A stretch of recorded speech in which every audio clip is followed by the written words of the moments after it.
Remember that it is already a battleground. Remember that Krishna himself has tried the utmost to avert war. He himself had gone as a messenger to the court of Duryodhan and tried his best. Now all that is behind. Before war, the right action is please try to prevent war. War means a lot of suffering. On the battlefield, now you cannot act like a peacenik. Now you have to be an eagle, not a dove. Now you must fight.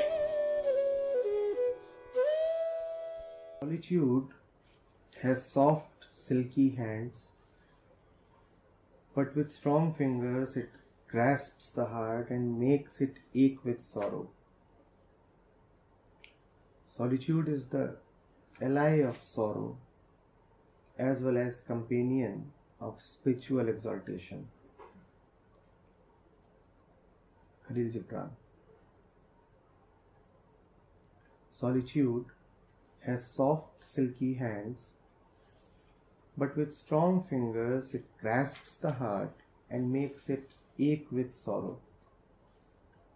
Solitude is the ally of sorrow as well as companion of spiritual exaltation.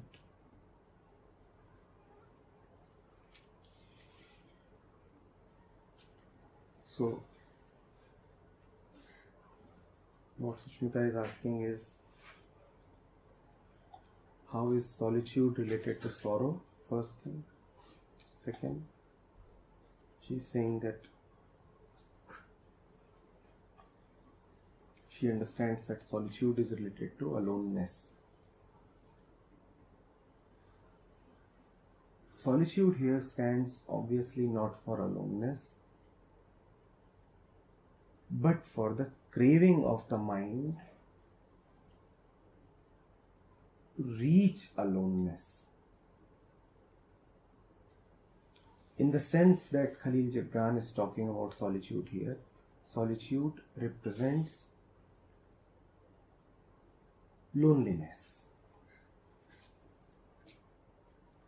So this presents us with an opportunity to look into the relation between loneliness and aloneness.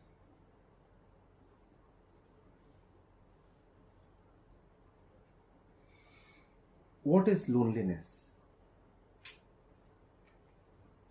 The sense that I am, but I don't really have company. Is that not so? That's what you call as feeling lonely.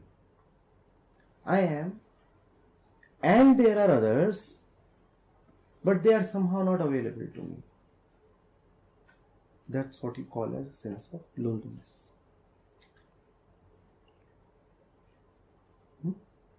That's the starting point. I am. And I am along with others. Others too exist. I exist and so do others. And the way I am, the way I know myself, the way I have defined myself, I think that a relationship with others, or at least with a few special others, a few particular others, will bring me contentment. The way I am a fragment separated from the rest of the world, with my own self-interests, with my own particular individual definition of security, with my own goals and objectives, with my own private life, with my own little divided individuality. That's how I am. And this thing that I am is looking for a relationship with others. This fragment is looking to get associated with others, in the hope that this association will bring it peace and contentment. Right? This is loneliness. This is Loneliness. What does loneliness want?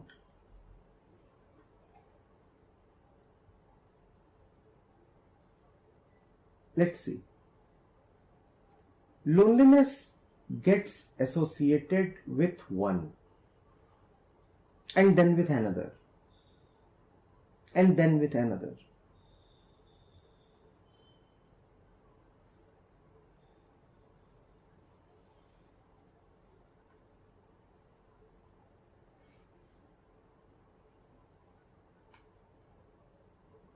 There are an infinite number of people and other objects with whom to have a relationship.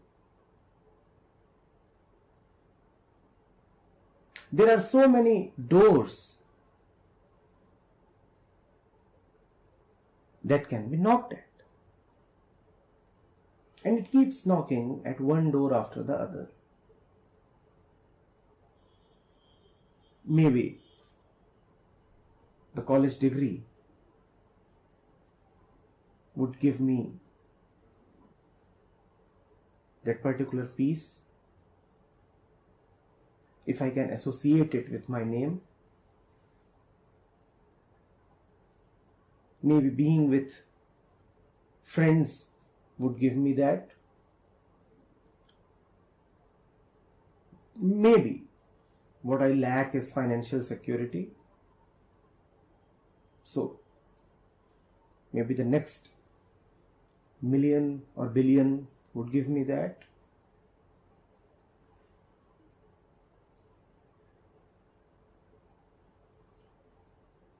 Maybe the next wife, the next kid, the next job,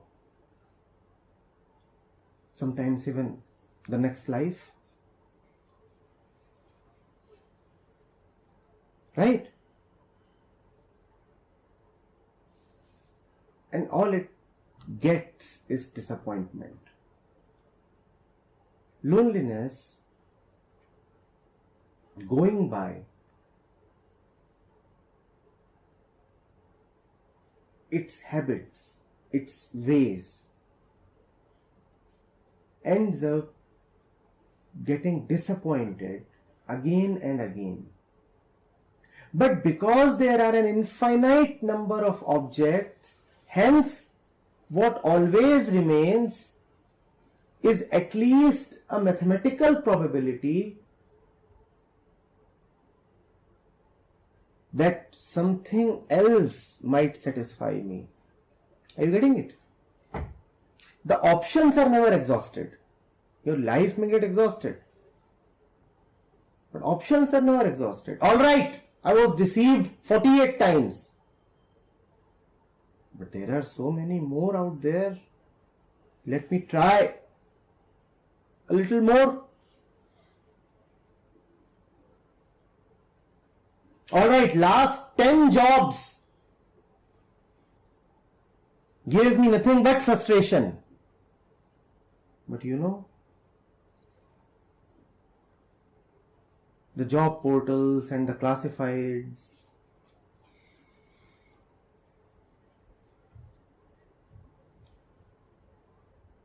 they are all offering more.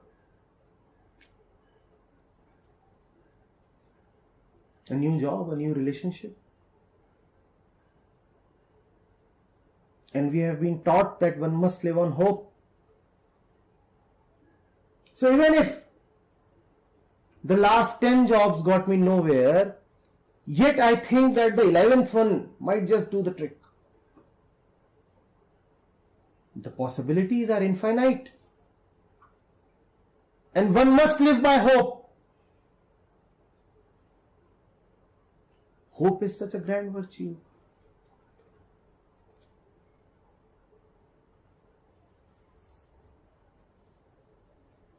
That's the chemistry that loneliness has with the world.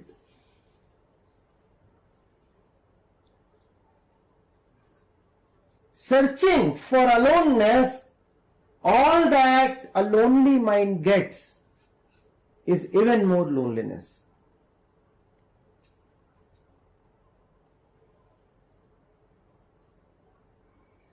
But just by grace, sometimes it happens that one comes to a full stop.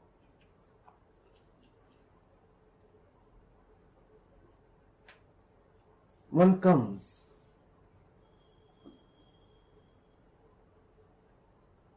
to a particular realization.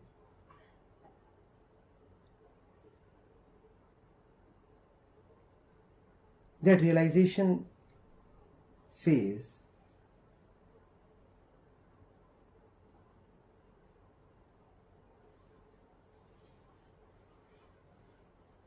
you will not get it out there.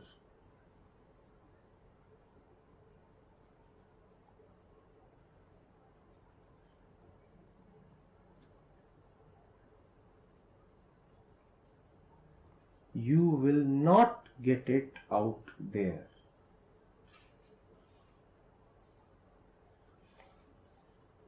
The out there collapses. The entire meaning that the world holds for you collapses the moment you realize that the world is not out there to fulfill your expectations. That what you want will never be obtained from anything dualistic. Out there. That which is out there. The man, the woman, the job, the money, the security, the fame, will never give it to you. He cannot. It's beyond him.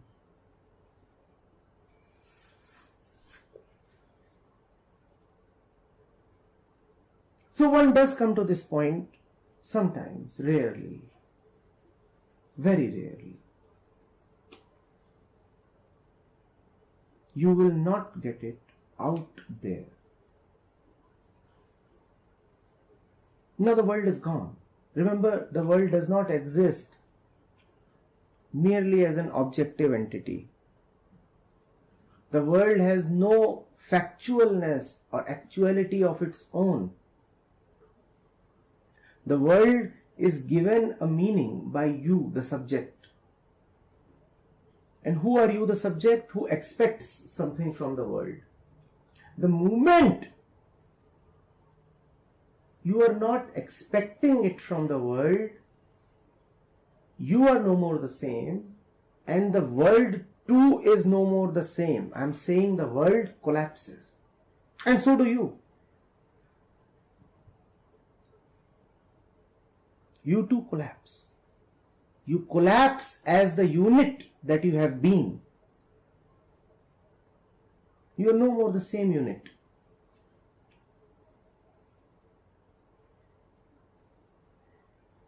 The unit that you have been has been feeling lonely. It has always defined itself as something separate and different from the world, yet related to the world in the sense of a beggar.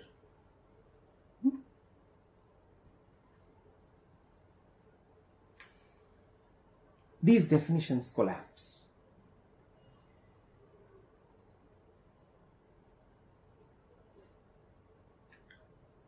Now the relationship between you and the world cannot be the same anymore.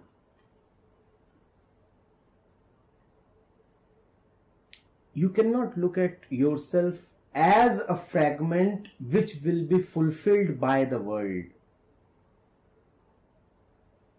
The world exists, still it does, but not as a hope, not as a promise.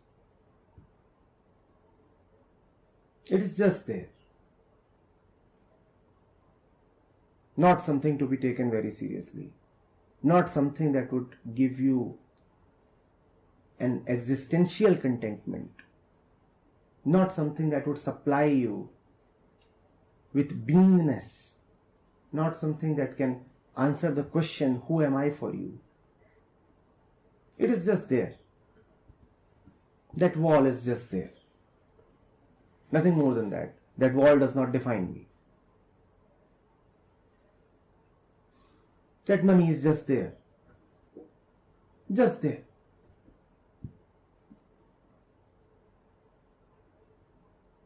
your dependency upon the world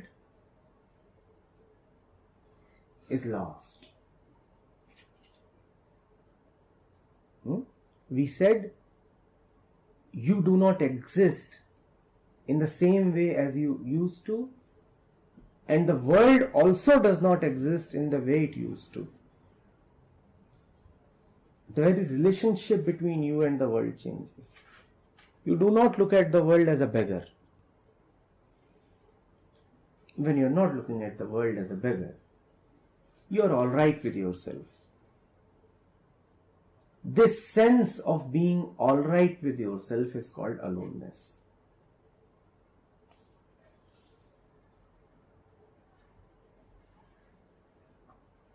Now, it is not a stage that you can fantasize about. It's a very ordinary thing. There is nothing really to fantasize about in it.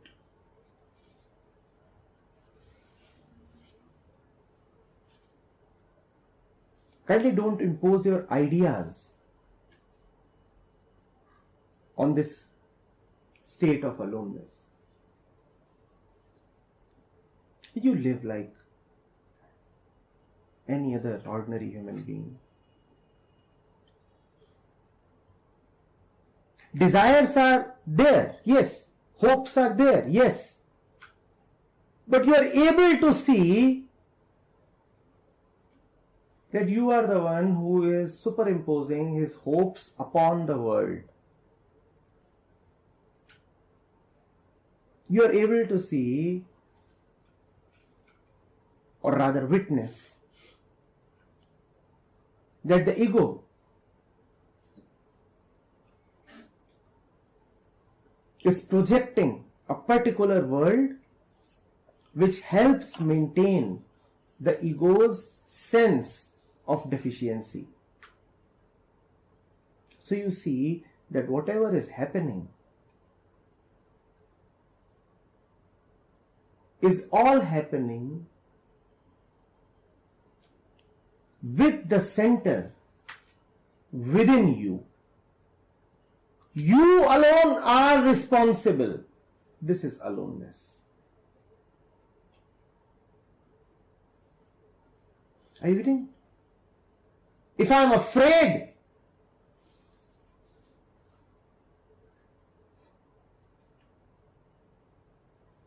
of those footsteps, I realize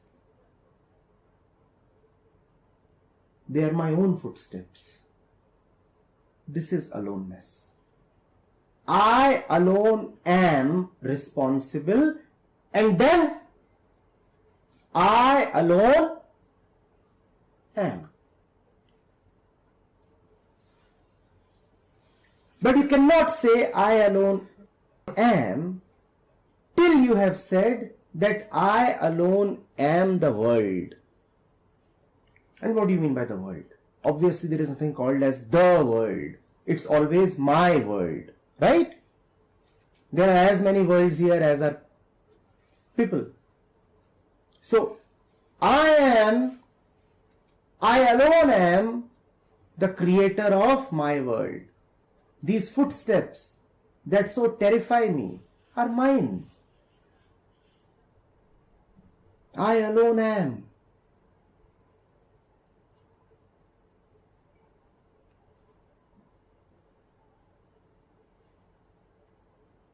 I am the one who set the alarm, and I am the one who refuses to wake up.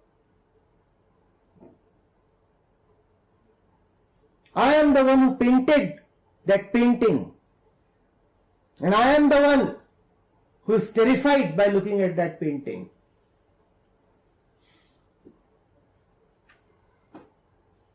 I alone am. You getting it?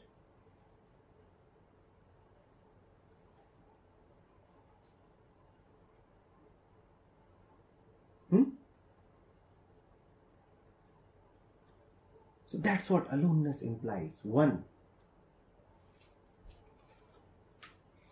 the world cannot give me fulfillment.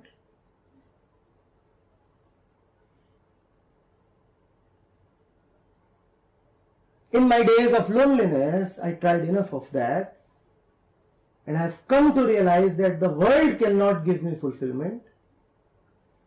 And second, the world does not even exist as an objective entity.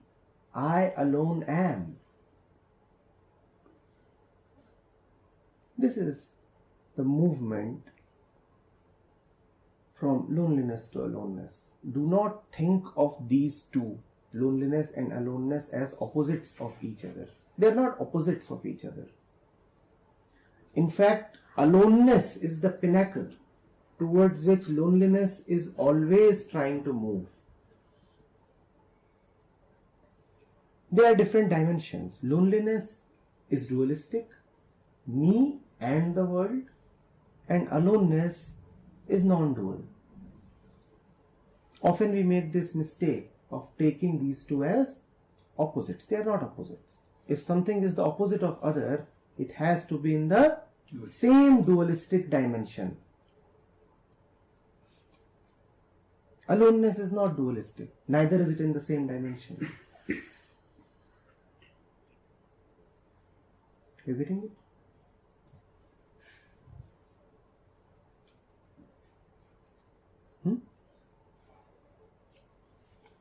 It's like how attraction is always trying to move towards love. In some sense and sometimes, yes. See, loneliness craves for aloneness. But loneliness also wants to preserve itself. Aloneness is the death of loneliness. Remember? That is the reason why loneliness mostly remains just loneliness. Why?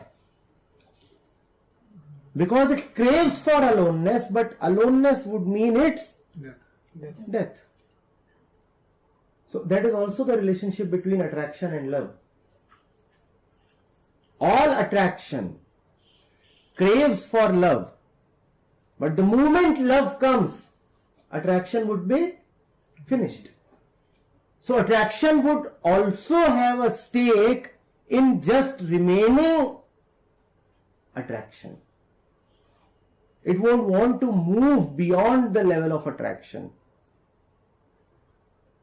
So deeply in its heart, attraction wants love. But in its mind, attraction wants self-preservation. And that self-preservation will not allow it to become love.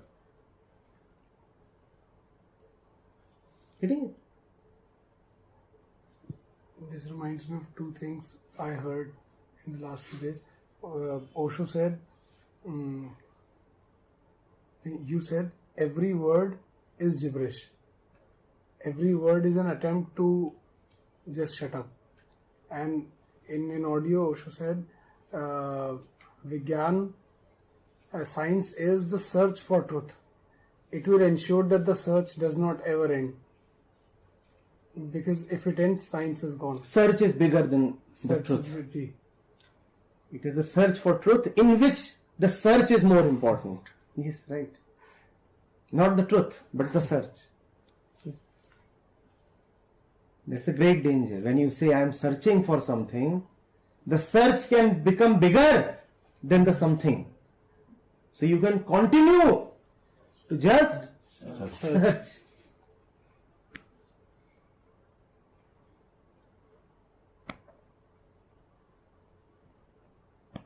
So there is this video of yours, awareness begins with suffering. So is this the same suffering? Yes. But that doesn't mean that you have to take on any more suffering. All of us are already suffering enough. It begins with suffering in the sense that it begins with you becoming sensitive to the already existing suffering.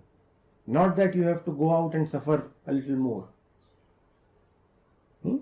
Become more sensitive to your own state. The more you realize where you stand, the more you will see how You are yearning for something. That is suffering.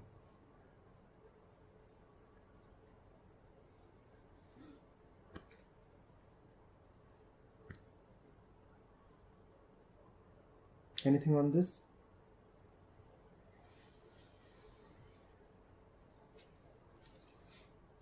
So, in the beginning of this, like seeking aloneness and being lonely, does a general dislike for the world also comes in the initial point? Yes, of course.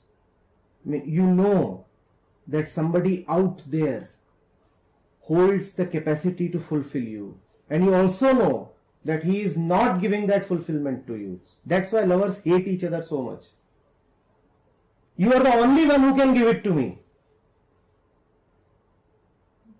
Do you know what kind of terrible dependency that is?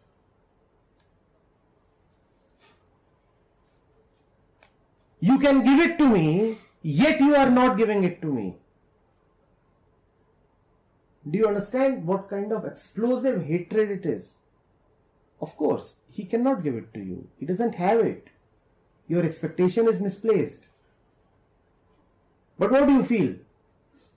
He has it, but he is denying it to you. He doesn't have it. Poor fellow. Release him from your expectations. He doesn't have it.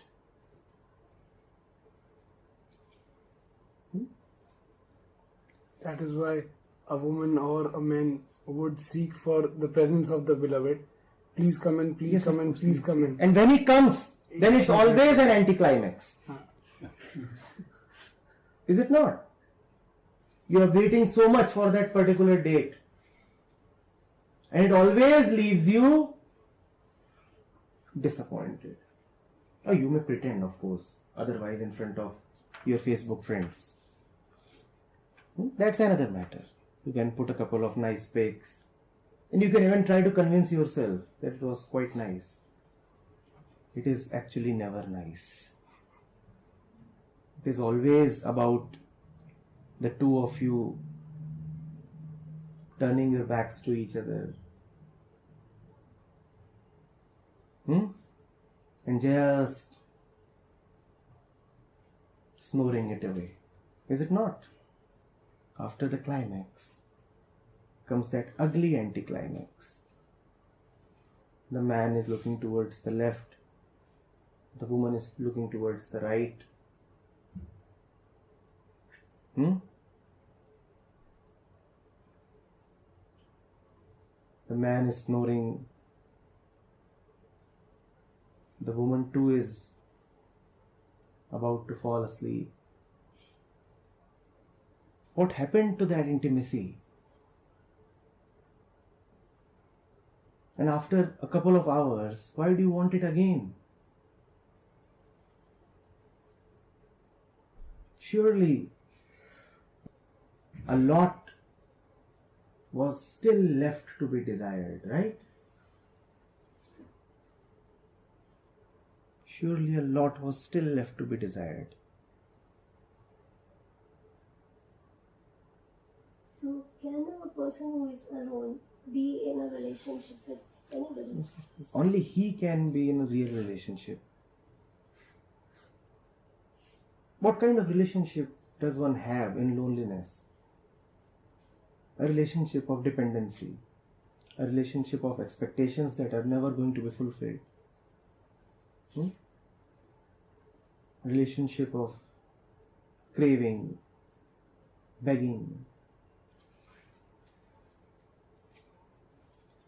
attachment. And I'm not referring to these words just because in traditional spiritual literature they are referred to as vices. We all want a particular peace, right? I'm referring to these words because they will not let us reach there, that point of contentment. In loneliness, any and every relationship that one has is a relationship that only augments our pre-existing restlessness. You are thirsty and you are knocking at one door after the other. In the process of knocking, what is happening to your thirst? It is increasing. In the process of establishing one relationship after the other, what is happening? A man is bleeding and he ends up knocking on the doors of a false doctor. And he has knocked, and maybe the doctor opens the door. And maybe the doctor starts talking as well. And there is a particular duration to the relationship with the doctor. In this duration, you have been bleeding away to death. Are you getting it? Even the duration of the relationship is only debilitating you further. It is sapping away the life out of you. That's the quality of our relationship when the mind is lonely. In aloneness, obviously, it's a different matter altogether.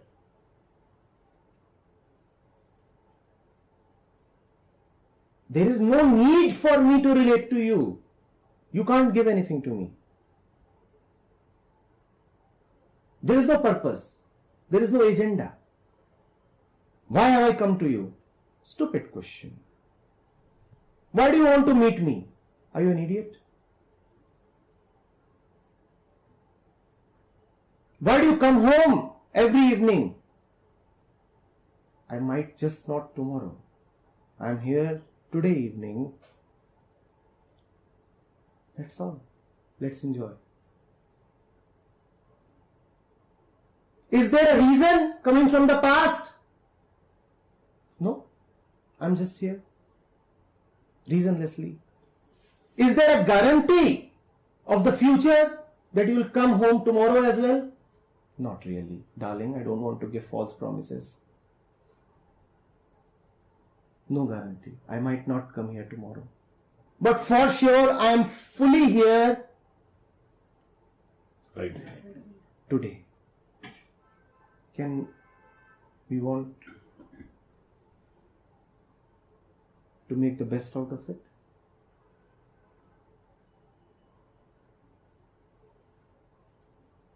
If there is a reason why he comes to you, there would also be a reason why he will not come to you. These two go together. That is why you are never too sure of your husband or wife or girlfriend. Because your love is always for a reason. And we know that reason, right? The reason is loneliness. Loneliness can never really be loyal. It pretends to be loyal, but it loves knocking on multiple doors.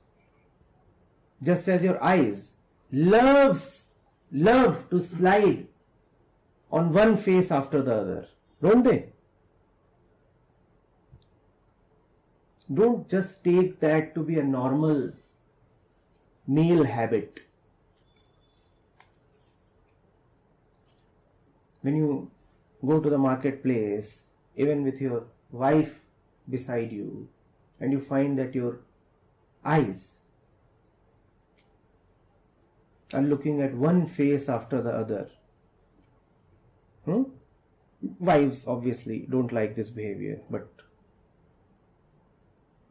men invariably end up doing this. Don't think of this as just hormone driven masculine lasciviousness. You are searching for God. Obviously at the wrong place.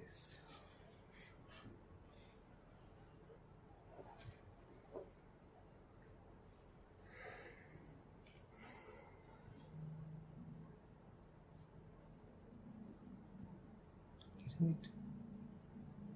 In aloneness, you do not need to do that. You might still be looking at pretty faces, but just as pretty faces. What was it? Nice face. That's all. No promise of godhood. No promise of fulfillment.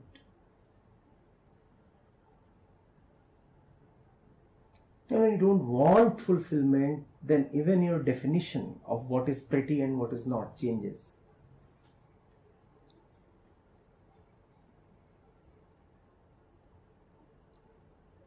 Suddenly many things, a lot more pretty. Suddenly the space for ugliness becomes smaller and smaller.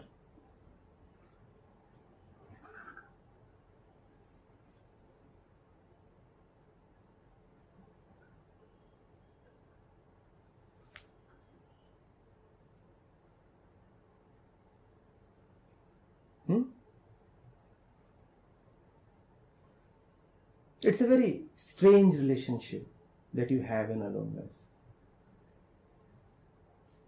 If you will look at it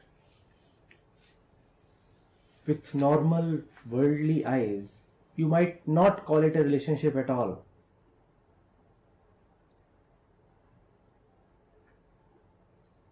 It will not have a preset character. It will not operate within preset boundaries. It will not conform to social norms. Or it may just. You never know.